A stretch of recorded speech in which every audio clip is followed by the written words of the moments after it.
Good evening, everyone, and thank you for joining us for Why Photography, an event to support the Center for Creative Photography. It is critical to first acknowledge that the University of Arizona sits on the original homelands of indigenous peoples who have stewarded this land since time immemorial. We recognize and acknowledge the people, culture, and history that make up our community. Our commitment to communities, to students, to photography remains as strong as ever. In the last year, our work continued as we connected virtually through regular events and public programs. As we reflect on the lessons from the past year, what remains constant is the power of images and the arts.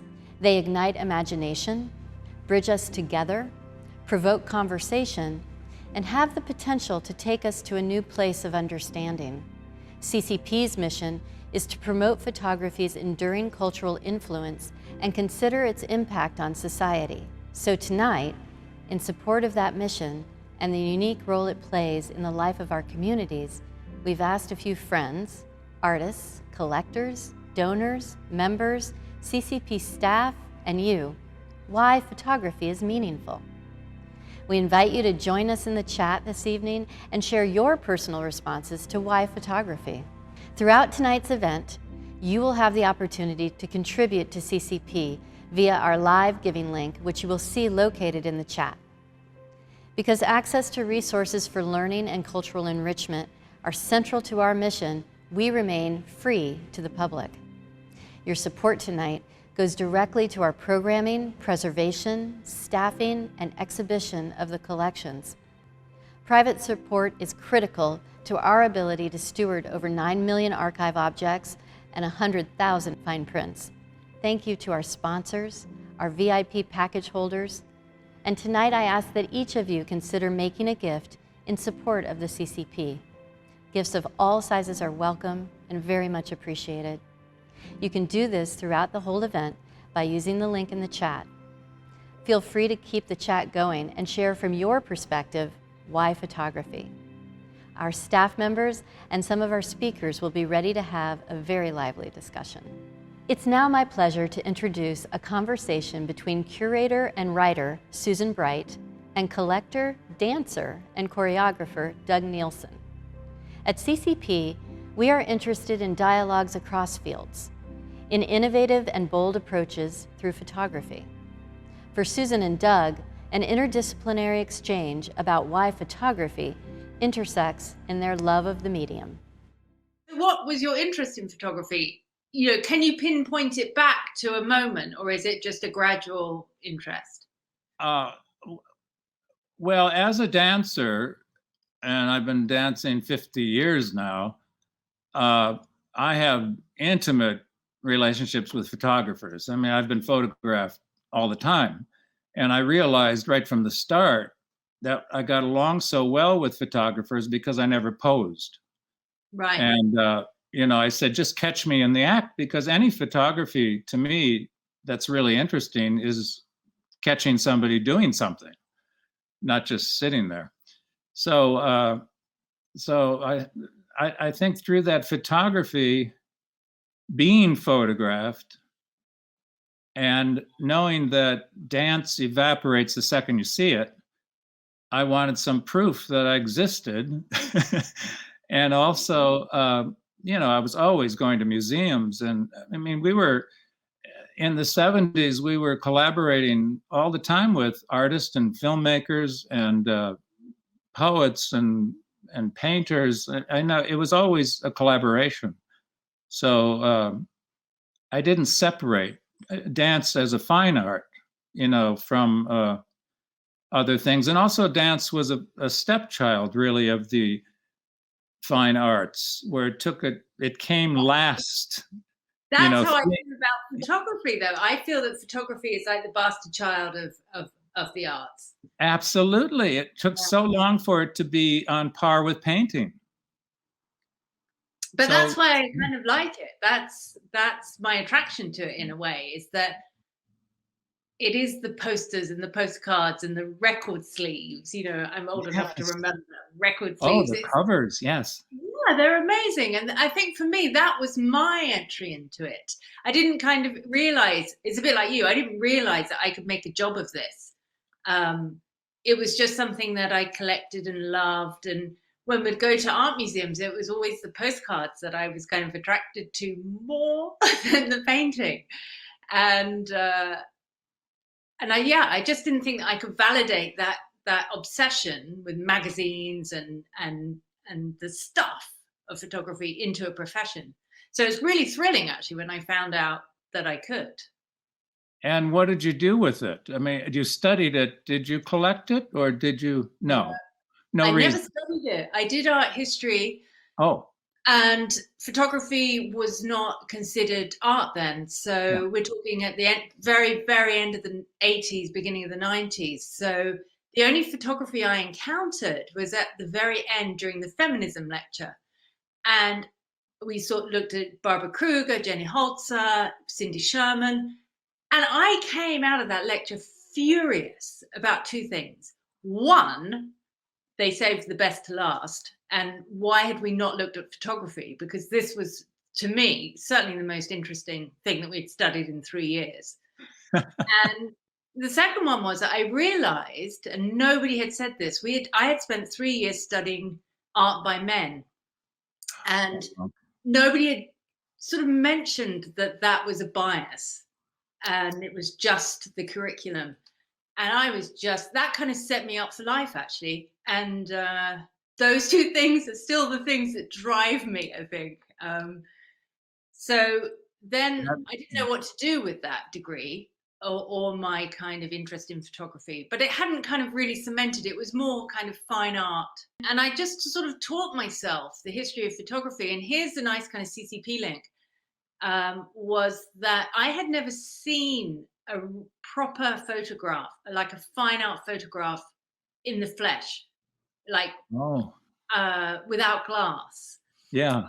I would go through the stacks, and it was an Ansel Adams that the curator, Mark Hayward Booth, pulled out for an exhibition.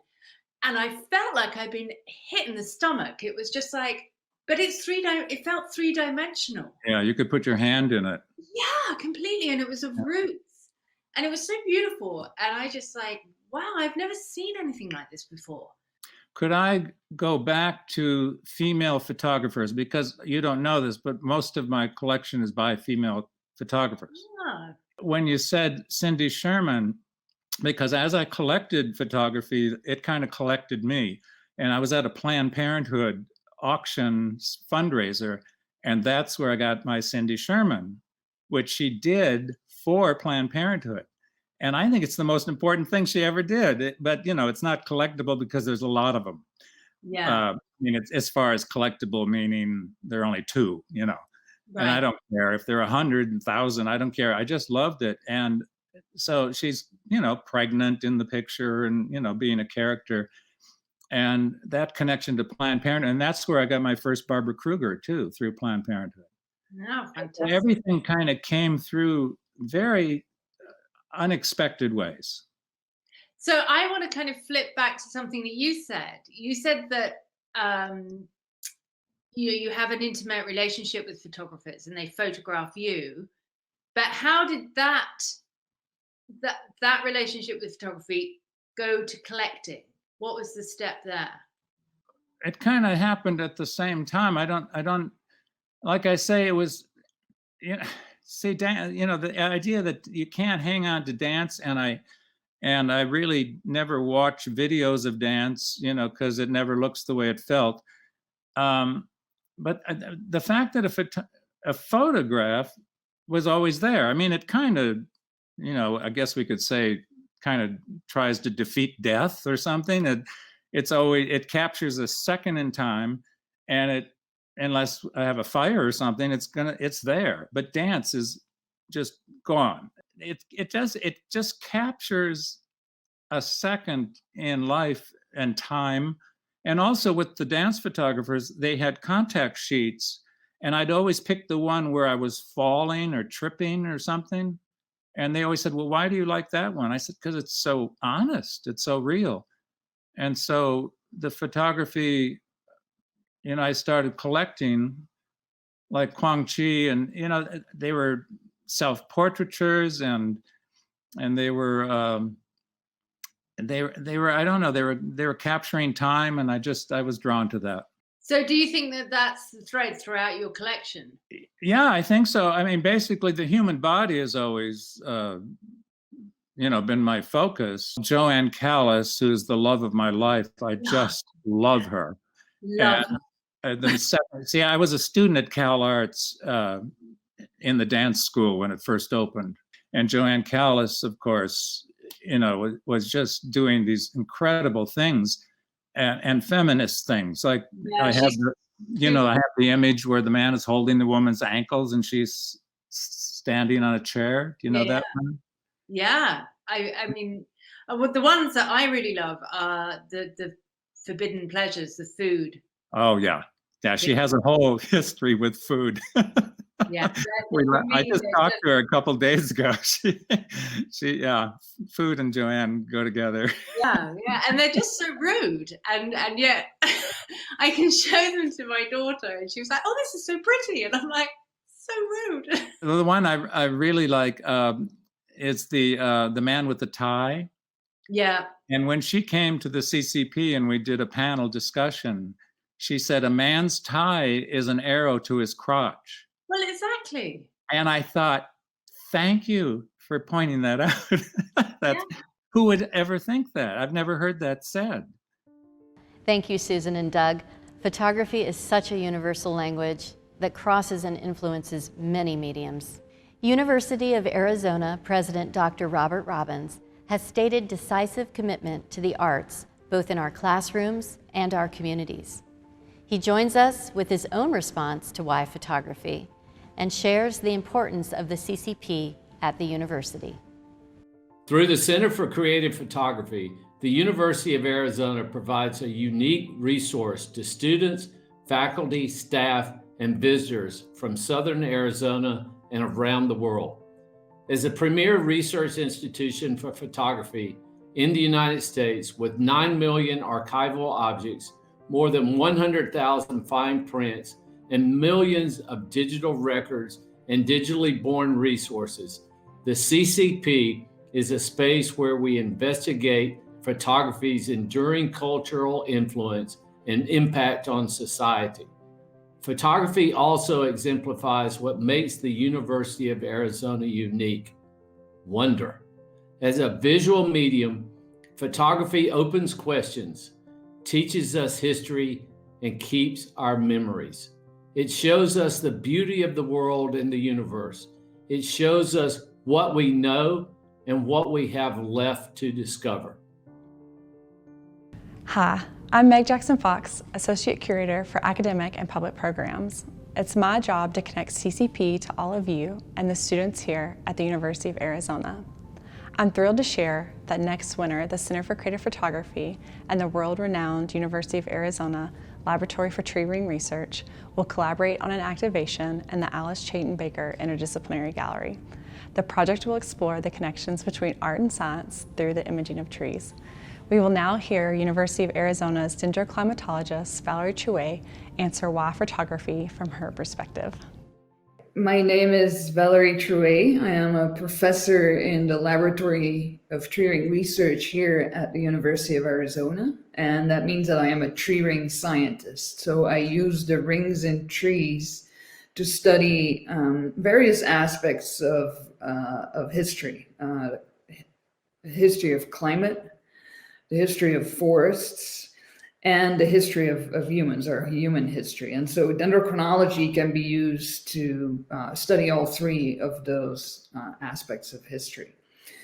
We make use of photography quite a lot, and one application that I have found to be very useful in understanding the history of our Earth system is repeat photography. So, for instance, when we are studying the history of wildfires in the American West, We know that there is a change in wildfire regimes throughout the 20th century, and we know that some of that is due to climate change, but some of that is also due to changes in the forest that have happened.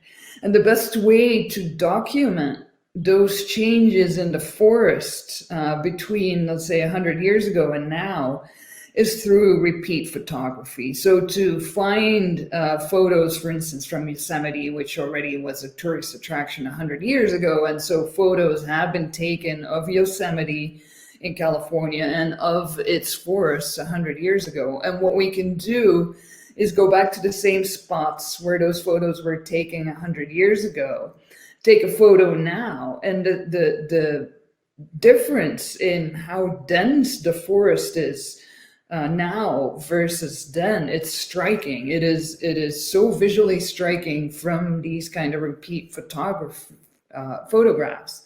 that you can't deny it, that something drastically has happened to our forests in the American West. And we take photos of the trees that we sample, of what the landscape looked like, of what the buildings look like, to help our own memory when we get back to the lab, when we are interpreting our results about what the site conditions or the building conditions were like. So to not rely only on our own subjective memories, but to actually have evidence, photographic evidence of what the situation was like in the field. And this is important because a lot of the field work we do is in very remote places, you know, Siberia, Mozambique, you name it, we can go there. But we often cannot go back to check a few things to make sure that we got it right. So to check a few things, we make use of photographs. Thank you, Valerie. How fascinating to discover such rich connections between CCP and the Laboratory for Tree Ring Research. We are so excited to partner with you next winter. We would not be able to serve our mission without the expertise and diligent commitment of our staff. I'm inspired each day by my colleagues, and you will get a glimpse into what they do and how they do it this evening, as a few of them answer why photography from their perspective.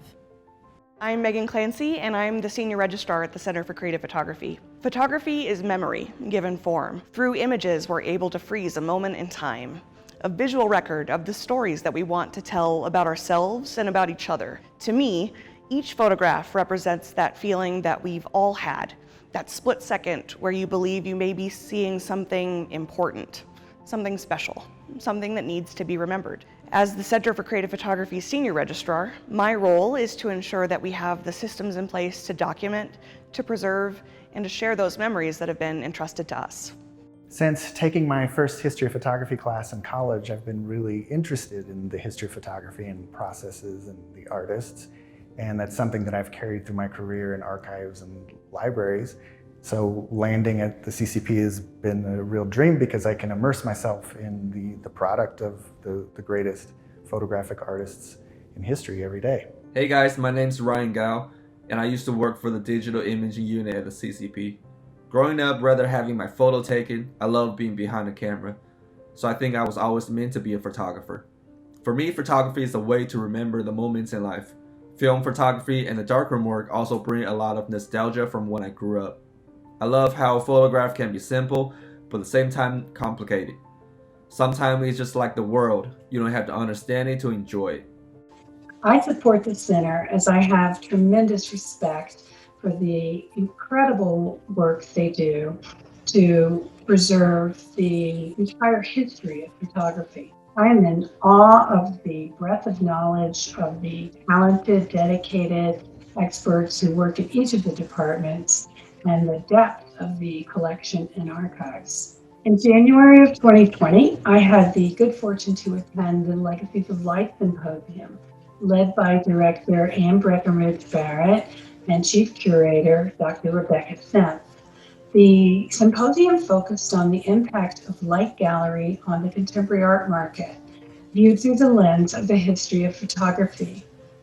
It included an exhibition, The Qualities of Light, the story of a pioneering New York City photography gallery. Drawn from the center's fine print and oral history archives and newly conducted interviews. The exhibition also included contemporary works loaned by some of the gallerists who trained at Light, and also a selection of chosen photographs by contemporary photographers for the flat files. These works will remain in the Center's permanent collection, and I'm deeply honored to have work included. And when I think about the question, why photography, one of my answers is that the medium has such a wonderfully short history.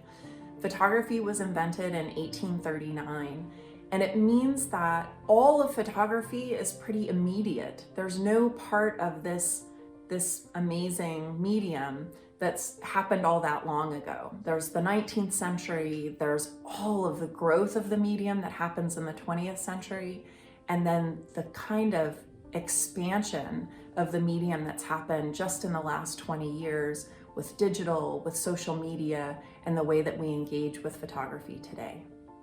Ever since I took my first class in photography, it has been a driving force in my life. And really, one of my great interests has been storytelling, which I think is really an essential part of being human.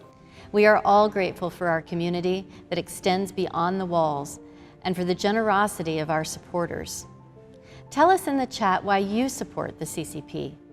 And if you haven't made a gift yet or would like to increase your support, you can do so now by following the link in the chat. Hi, I'm Dana Hemingway. I work in the Center for Creative Photography's Conservation Lab as the Arthur J. Bell Senior Photograph Conservator. It's my pleasure to introduce my colleague, Associate Archivist Emily Wyrick, alongside photographers Joan Lifton and Claire Warden. It's exciting to bring into conversation two dramatically different artistic styles, and we are in for a treat as they talk about why photography is their chosen voice. Following Joan and Claire, we will hear from Peter Mustardo, who has treated countless photographs for both individual and public collections. He will share his thoughts on why photography from the perspective of conservation, of the care and preservation of our images. Because before this Zoom talk, I had been reading an article in the London Book of Reviews on Dorothea Lange, and she said something beautiful in a film that was made of it. It's not long, but she says, they ask her about her work, and she says, "How do you tell others about what you think is worth telling?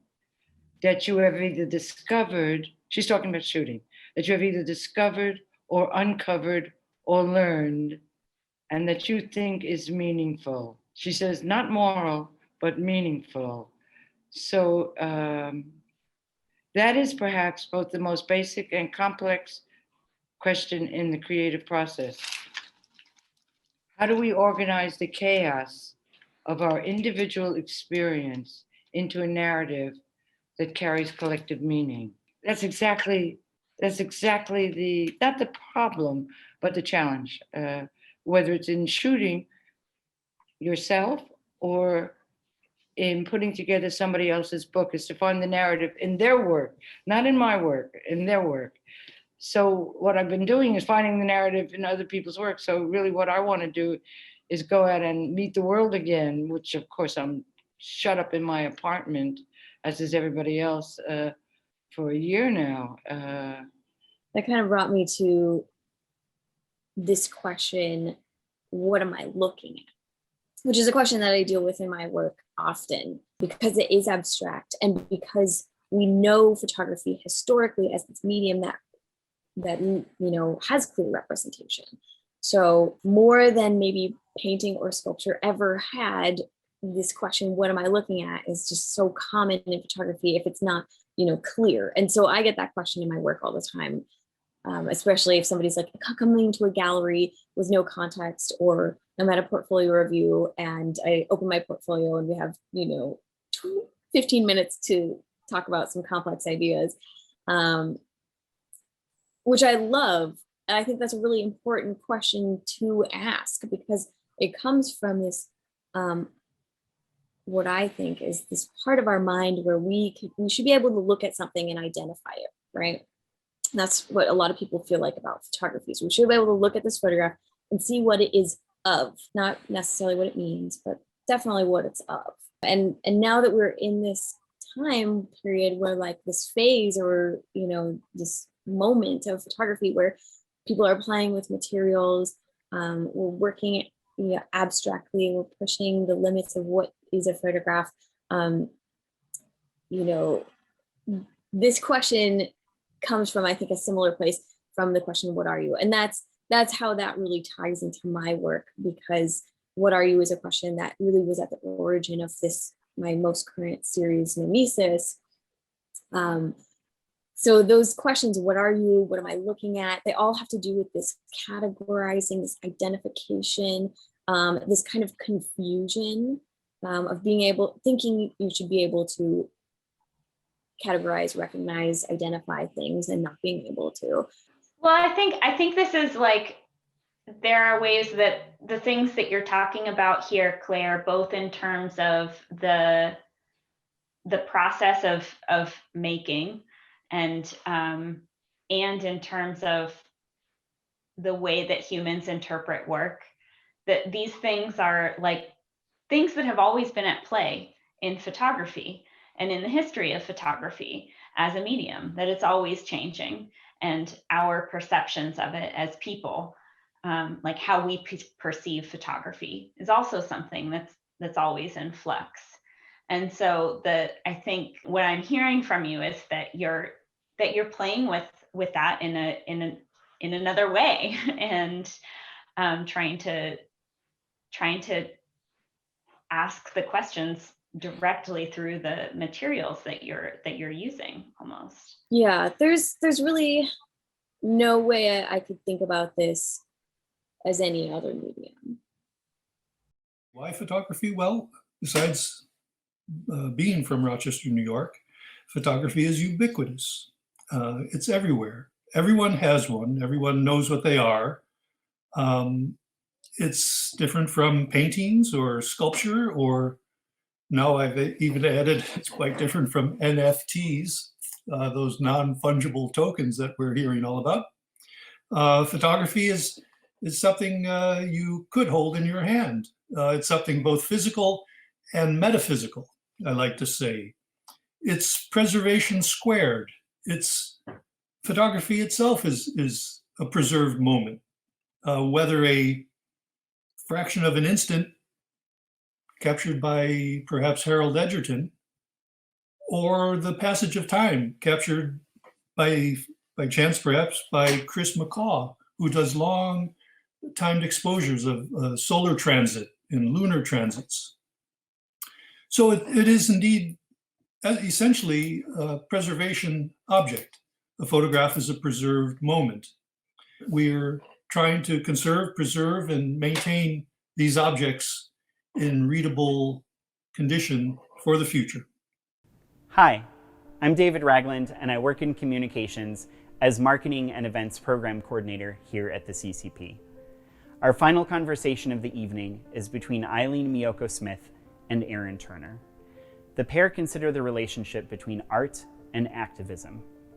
Eileen Smith, an anti-nuclear activist, and her then husband, W. Eugene Smith, photographed in Minamata, Japan in the early 1970s, chronicling the mercury wastewater pollution and the devastating effects that it had on those who lived there.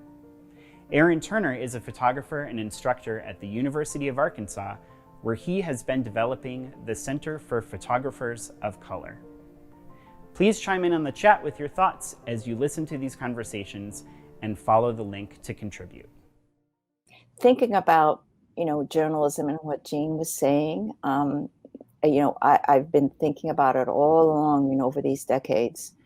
And, what he was saying about the subjective objective is that we are all subjective. I mean, just because of, our upbringing and, what our background, and then the things that we've been exposed to and the way we are. And everybody's a subjective being. And when you say you're objective, you're finally lying to yourself and lying to the world, because really you are seeing things through subjective eyes, and that there's a confusion that subjective sounds like it's unfair, but that's not true. A person is subjective. That's it, but it's important to be fair and honest.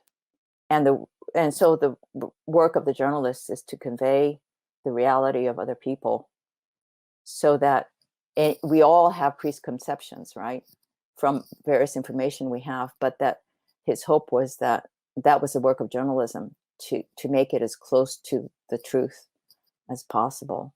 So I think that that's a really interesting endeavor, and all his whole philosophy, you don't hear that much in the world of journalism, I think. And I really think it's a valuable set of commitments. And the word he used the most was integrity. Integrity. So, and then to pull it off, he said, like art and journalism, people ask him, are you an artist or are you a journalist? And he says, no, it's just one and the same for him. To be a really good journalist and really convey it, it has to be a work of art. It has to be art.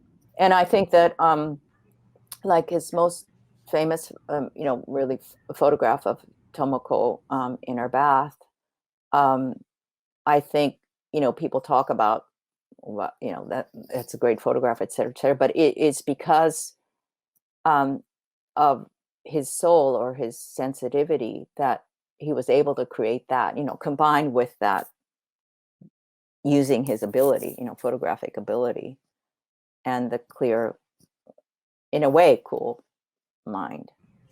Yeah, and the two blended completely. And if the two blend really, really well, then you can create something of that really lasts. Yeah, I mean, it's that sense of self-awareness and that sense of being and carrying those particular values really directs your urges and decision making. I think best way to sum up what you were saying is, falling in love with those little things. Sometimes the things that nobody even sees happening. And again, in terms of teaching, when if I'm demoing something, I'm totally immersed in it. I'm totally in love with how to pour the chemicals in the canister and go through the developing process. But it's like, yeah, okay, I want my students to catch the same bug. How do I do that? I think about that. That's what I'm thinking sometimes when I'm teaching. So I'm totally in love with this medium. I'm totally in love with photography. I walk around and I describe the way that I see as I see in pictures. I may not raise my camera or even take a picture all the time, but just the act of walking around and enjoying what you see. I do that every day. And I can't imagine not having this relationship with photography. I think the way that I carry that in my work is that I love history and I love knowing everything about something, or as much as I can before I insert it into that frame. Because when I do that, I want to have the ability to speak about clearly whoever is represented in the picture in terms of documentary photography. But if I take in my work that I do in Black Alchemy, I'll set up a geometric abstraction or installation in my studio, and then I'll project a picture of an archive image of Malcolm X on the installation, and then I'll photograph that and then make a print. And so for me to present Malcolm X in an image, I need to be able to speak to that and why I was using that image and the things that I'm trying to create. So the main thing that I'm trying to do with my work is create conversations. I like to take because where we are presently, I believe there's been so much overlooked and so much not fully considered that we find ourselves where we are present day. And that's why I really believe in the archive and diving back into that, using the archive as a stand-in. Like I may recognize someone that reminds me of my dad or my brother or my mom or my aunt in the archive. And then using the historical context of that archive to continue the conversation, right? It starts with me, then it goes to history, then I have a conversation with someone about what it is that I'm making and trying to communicate. So that's a little bit of what I'm trying to do with my pictures, whether it's documentary or in the studio with my artist hat on, right? And I love how you were talking about categorizations earlier or labels, right? At this point, I'm just a person that just happens to utilize these sets of tools to express some of the ideas that I have. So, I mean, maybe in 10 or 20 years, describing oneself as a photographer or an artist may mean something totally different, or may not carry the same meaning that it does now, or how it relates to the past. But yeah, I'm just trying to put ideas out there visually, in a visual way to so that people can see the past differently, and we can talk about the past. And then I believe that changes our present, which then affects the future. That's a wrap. Thank you to everyone who participated in our Why Photography event tonight. CCP staff who worked hard to create this virtual experience, the speakers for their generosity of time, and to all of you at home who are watching live with us.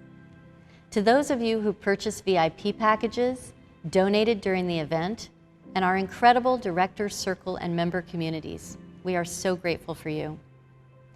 There's still time to make a gift tonight. Your giving is vital to the continued success of the CCP and to our ability to explore and experiment. And thank you to everyone in the chat for participating and bringing us all together, even in this digital world. I'll sign off with my own reflections. Why photography at the CCP? Because it is what we are.